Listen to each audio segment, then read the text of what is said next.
Et puis, donc, la partie descendante, c'est l'évacuation. Donc, ça, c'est un rein avec une voie excrétrice normale, c'est-à-dire il n'y a pas d'obstacle. Quand il y a un obstacle, regardez ce qui se passe.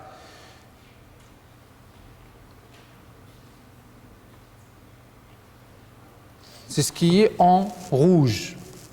Donc, le rein, l'autre rein, c'est-à-dire celui qui est représenté par la courbe rouge, c'est un rein d'obstacle au niveau de la jonction pilo-urétérale. Donc la partie descendante manque et la partie de plateau s'allonge. Donc il n'y a pas d'évacuation et donc là, l'obstacle il est significatif. Quand on a cet aspect de courbe, l'obstacle il est significatif et il faut absolument opérer cet enfant-là. La cystographie pour rechercher le reflux, les autres, donc ça il faut s'en passer. Le traitement, c'est l'abstention chirurgicale, la surveillance, quand on a un obstacle qui n'est pas significatif. C'est-à-dire il n'est pas significatif, il est sans retentissement sur le rein et on a les scintigraphies qui montrent qu'il n'y a pas vraiment un obstacle. Là, il faut continuer à le surveiller, à la fois par l'échographie et par la scintigraphie. Il peut donc guérir spontanément. Mais si on a un obstacle significatif ou bien on a un retentissement sur le rein, il faut l'opérer et le traitement chirurgical, c'est la résection de la sténose et l'anastomose pilo-urétérale. Les voies d'abord, j'en passe. Bon, donc c'est ça, généralement la chirurgie c'est ça. Donc voilà, donc l'obstacle il est là, il faut réséquer tout ça et réaliser une anastomose. La jonction qu'on réséque, c'est ça. Ça c'est l'aspect péropératoire, c'est-à-dire en réalité, la jonction qui est malade correspond à ça. L'obstacle il est là et le bassinet, ça une partie du bassinet qui est dilatée.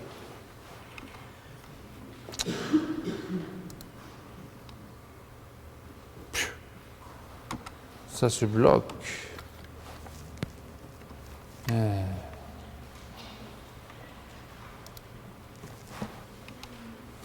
Voilà. Les indications. C'est pas très important les indications. Il faut savoir aussi que le syndrome de jonction peut détruire un rein. Là, c'est une pièce de néphrectomie. Donc, quand le rein, même s'il y a un syndrome de jonction et que le rein ne fonctionne pas, fonctionne moins de 10%, il faut l'enlever. L'évolution, généralement, bon résultat, 90%. La deuxième uropathie obstructive, c'est le mégaartère obstructif. Donc, en réalité, ça correspond à ça. Donc, ça, c'est un aspect péropératoire d'un syndrome ou bien d'un mégaartère obstructif. Vous voyez, tout ça, c'est la sténose. Toute cette urtère terminale est une sténose fonctionnelle à ce niveau-là. Et vous voyez, l'urtère est dilatée en amont de la sténose. Mais c'est une sténose qui est fonctionnelle. C'est pas fermé à l'intérieur, mais c'est un urtère qui ne fonctionne pas. C'est ce qu'on appelle une sténose fonctionnelle. Donc, mégaurtère, vous savez ce que c'est. C'est un urtère qui est en fait dilaté. Mais pour dire que le mégaurtère est obstructif et primitif, qu'est-ce qu'il faut faire? Il faut d'abord éliminer tout obstacle cervico-urétral. C'est-à-dire, nous avons une dilatation de l'urtère, en avant de la jonction urétéro-vésicale, mais en bas, c'est perméable. Il n'y a pas d'obstacle en bas. Donc là, c'est primitif. Mais si on a un obstacle qui est en bas, c'est-à-dire au niveau de la jonction, au niveau de l'urètre, et que vous avez un urtère, c'est probablement un mégaurtère secondaire. Ce n'est pas primitif. Là, c'est un mégaurtère de reflux. C'est comme celui qu'on a vu tout à l'heure avec le reflux vésico-urétéral secondaire. C'est la même chose. Donc, absence, donc la définition, donc il y a une dilatation qui est très importante. Deux éléments pour la définition du mégaurtère obstructif. La distension, bien la dilatation de l'urtère, et il n'y a pas d'obstruction au niveau cervico-urétral. Aussi, c'est une sténose qui est fonctionnelle. Souvent, c'est une sténose fonctionnelle. parce que c'est un segment qui est apéristaltique.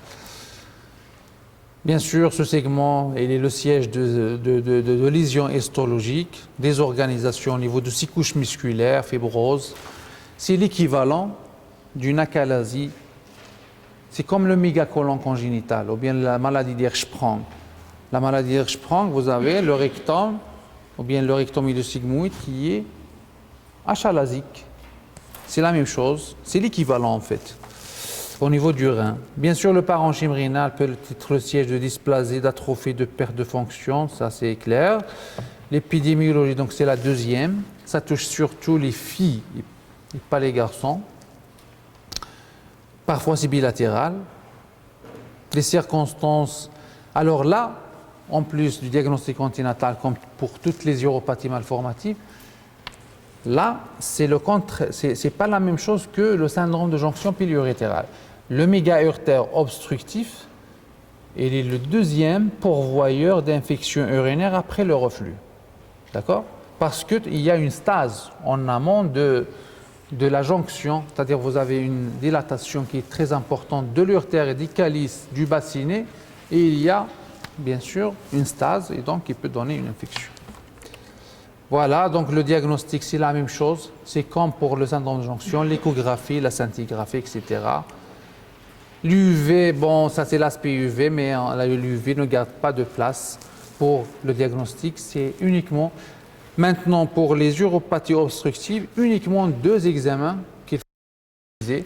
C'est l'échographie et c'est la scintigraphie pour le diagnostic. Bien sûr, plus ou moins une cystographie rétrograde à la recherche d'un reflux qui est associé. Voilà, c'est la même chose, donc ça donne les mêmes aspects de courbe que le syndrome de jonction, parce qu'en fait la courbe ne donne pas le lieu de l'obstruction, mais il donne la signification de l'obstruction, c'est-à-dire est-ce que c'est significatif ou pas significatif. Le traitement, bien sûr, il y a beaucoup de méga-urtères obstructifs qu'on peut surveiller. La même chose, si on fait le diagnostic en anténatal à la naissance, certains on peut les surveiller, bien sûr surveiller cliniquement, voir est-ce qu'ils font des infections urinaires, échographiquement pour voir les diamètres, c'est-à-dire les dilatations, parce que quand ça évolue favorablement, on a une régression des chiffres, parce que l'échographie urinaire mensuratrice, ça donne des chiffres, aussi bien au niveau du bassinet, l'index cortical, l'urtère, etc. Donc on va voir ces chiffres, il faut comparer. La circoncision, bien sûr, pour toute uropathie malformative, il faut faire une circoncision tout de suite parce que ça prévient l'infection urinaire. L'antibioprophylaxie, aussi c'est discuté, mais pour le méga-urtère, je vous dis qu'il faut la donner. Il faut la donner, comme ça on est tranquille. Voilà, donc la possibilité de régression spontanée, c'est possible, mais attention, il y a certains qui évoluent vers l'aggravation. Regardez celui-là, c'est une évolution incertaine. Là, c'est un méga-urtère qui est bilatéral. Et puis, à 1 an, il a diminué. Et puis, ce médecin-là, à 1 an, quand il a vu cet aspect-là, il a dit, voilà, c'est un méga-urtère qui va régresser. Et il l'a lâché. Et à 10 ans, il vient avec ça. Donc, c'est une évolution incertaine. Donc, il ne faut pas lâcher les malades, il faut les surveiller correctement et régulièrement. Traitement, bon, drainage interne, parce que pour certains tableaux qui sont doteux, c'est-à-dire doteux par rapport à l'indication chirurgicale, on peut toujours faire une montée de sonde d'obligé et voir venir. Certains nécessitent un drainage externe, néphrostomie. Traitement chirurgical, il faut réséquer la jonction, c'est-à-dire la partie sténose, il faut la réséquer, puis réimplanter l'urtère. Bon. La troisième, c'est la valve de l'urètre postérieur. Vous savez ce que c'est? C'est des replis. Là, c'est organique. Hein? C'est dans la jonction pilo-urétérale et dans la jonction urétérovésicale, c'est fonctionnel, mais là, c'est organique. Et c'est une uropathie qui touche uniquement le garçon. Il y a des replis membraneux au niveau de l'urètre prostatique qui font un obstacle. Et le diagnostic, généralement, ça se fait par un globe vésical à la naissance. C'est-à-dire tout garçon, nouveau-né garçon, qui a un globe vésical à la naissance, il faut suspecter une valve de l'urètre postérieur. C'est généralement des enfants qu'on n'arrive pas à sonder. La sonde bute, la sonde urinaire bute, et c'est une uropathie obstructive qui est très grave. Pourquoi elle est très grave? Parce qu'elle donne beaucoup d'infections urinaires et surtout, elle donne les insuffisances rénales. Bon, je passe. Le diagnostic, c'est l'UCG. L'UCG, ça montre, je vous ai montré ça au début de la séance. Ça, c'est l'aspect caractéristique d'une valve de l'urètre postérieure. Le signe direct, c'est ça, c'est la dilatation de l'urètre prostatique. Et le signe indirect, cet aspect-là de vessie de lutte. Ça, c'est la classification, mais ce qu'il faut garder, c'est que le type 1, c'est le plus fréquent. Le type 1, ce sont des valves sous-montanales, c'est-à-dire sous le verrou montanum. Le diagnostic anténatal, est facile, très facile. Postnatal, j'ai dit que le nouveau-né, c'est le globe vésical. Parfois, quand on passe à côté du diagnostic, ça peut passer vers le sepsis et le choc septique et le décès. Il y a aussi des morts-nés dans la valve de l'urètre postérieure. D'accord? Parce que quand l'obstacle est bas situé, ça retentit sur les deux reins. Donc, si le bébé arrive au stade d'insuffisance rénale in utero, il va mourir. Donc, c'est très grave comme uropathie obstructive. Chez le grand enfant, quand ça passe le cap de la période néonatale, ça peut se manifester par des mictions impérieuses, des uries, des infections, etc. Mais là, quand la valve n'est pas très serrée, les examens complémentaires, bien sûr, la fonction rénale, parce que ça touche les deux reins. Indirectement, ça touche les deux reins. Voilà. Les autres examens, donc l'examen qui fait le diagnostic de certitude, c'est la cystoscopie. La cystoscopie parce que il visualise directement les replis membraneux et c'est un examen qui à la fois fait le diagnostic et réalise le traitement parce que la résection de ces valves de l'urètre postérieur se font par voie cystoscopique.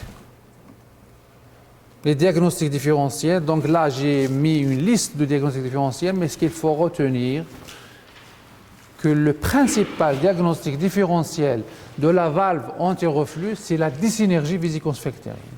Ça donne la même chose cliniquement et aussi à l'UCG, ça peut donner le même aspect radiologique. Les autres, ils sont vraiment rares. Tout ce qui est diverticules, sténose, polype, etc., c'est très rare. Les complications, il y a l'infection urinaire et il y a le choc septique et l'insuffisance rénale et la mort. Traitement, bon, le traitement, c'est la résection par voie endoscopique. Donc là, je vous montre avant et après. Là, c'est avant la résection des valves et là, c'est après. Et voilà, donc il est quelle heure? Donc quand même, on va patienter quelques minutes.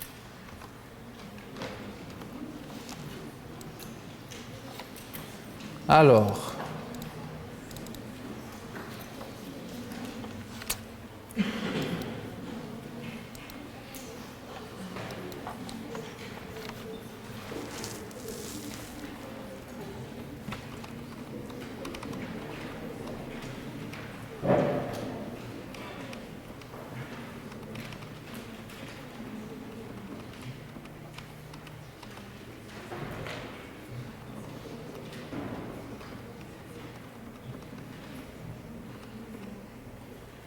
vous voyez, donc c'est comme ça. Ça, c'est un modèle d'exercice. Un nourrisson de 18 mois, sans antécédent, qui présente pour la première fois une infection urinaire à Escherichia coli, confirmée par un ECBU. Donc, c'est une infection qui est confirmée. Premier QCM, le diagnostic étiologique le plus probable est une valve de l'urètre postérieur. Le diagnostic étiologique le plus probable, c'est-à-dire un seul, une valve de l'urètre postérieur, un mégaurtère obstructif, une vessie neurologique, un reflux. Le reflux, voilà, c'est la première cause de l'infection urinaire. L'examen radiologique de première intention, l'UCG, l'UV, la synthé, l'échographie. Non. Une infection urinaire, ce qu'il faut demander, c'est une échographie, pas une UCG. Peut-être qu'on a fait l'échographie, il faut passer à l'UCG. Alors, un deuxième cas, fille de 5 ans qui présente des brûlures mictionnelles sans fièvre. Une échographie demandée a montré une dilatation urétérale. À l'échographie de la brûlure urinaire, il y a une dilatation urétérale gauche. Le premier diagnostic étiologique, un mégaurtère obstructif, un reflux, un centre d'enjonction, une sténose urétérale. علاش un reflux, il y a une infection urinaire, à l'échographie il y a une dilatation, donc le premier diagnostic c'est un reflux avec dilatation, c'est clair. Le premier examen radiologique a demandé pour confirmer le diagnostic. L'UCG, voilà, d'abord on a une infection urinaire, vous avez traité l'échographie, dilatation. On a une dilatation. Si l'échographie était normale, il ne faut pas demander l'UCG. Maintenant, à l'échographie, vous avez une dilatation. Il faut voir est-ce qu'il s'agit d'un reflux ou autre chose. بلاتي زربانين. Oui.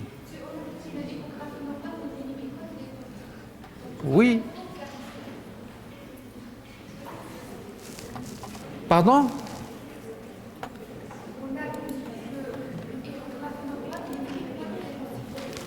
Oui. C'est l'échographie normale, soit que si l'échographie est normale et que l'enfant fait une infection urinaire, il peut s'agir d'un reflux de bas grade. Parce que les reflux de bas grade ne se manifestent pas à l'échographie. C'est-à-dire que c'est un urtère qui est fin. Il n'est pas visible à l'échographie. Il faut savoir que l'urtère à l'échographie, un urtère normal, n'est pas visible à l'échographie. S'il est visible, c'est déjà la dilatation. مازال الحال باقي 9 دقائق. شنو عندكم مورا هذا؟ Vous avez quoi?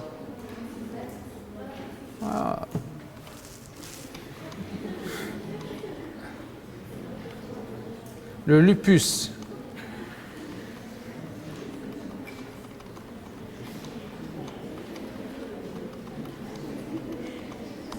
Ah, voilà.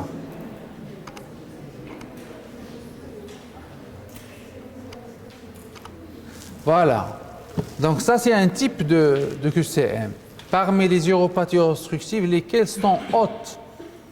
Il faut faire attention à ce genre de choses. Ce sont des choses qui sont faciles, mais qui sont à la fois faciles et difficiles le jour de l'examen. Ce sont des pièges. Donc, parmi les uropathies obstructives, lesquelles sont hautes? Je connais les hautes. Voilà, la valve haute, non. Mégaurtère obstructif, oui. Reflux, non, c'est pas obstructif. Les conséquences néphrologiques, donc là, il faut faire attention entre conséquences urologiques et néphrologiques. Urologique, ça concerne la voie excrétrice, et néphrologique, ça concerne le rein, le parenchyme rénal, la fonction rénale. Donc les conséquences néphrologiques des valves de l'urètre postérieur comprennent dilatation de l'urtère, néphrologique, non. Vessie diverticulaire, non. Hadobzouj, urologique. Un méga-urtère, c'est urologique. Un reflux vésico-urétral, c'est urologique. Une dysplasie rénale, c'est néphrologique. C'est le parenchyme rénal. Parmi ces signes, lesquels peuvent orienter vers une hydronéphrose. Hydronéphrose, c'est le syndrome de jonction pilo-urétérale. Une masse abdominale. Oui, le nourrisson peut faire une masse abdominale par l'hydronéphrose. Une colique néphritique, la lèche, non. J'ai dit que ce n'est pas fréquent, mais j'ai dit que ça peut se voir. D'accord? Ce n'est pas l'habituel. L'habituel, c'est les douleurs abdominales. D'accord? Mais ça peut se voir, une colique néphritique. Une fièvre. La fièvre n'oriente pas vers une hydronéphrose.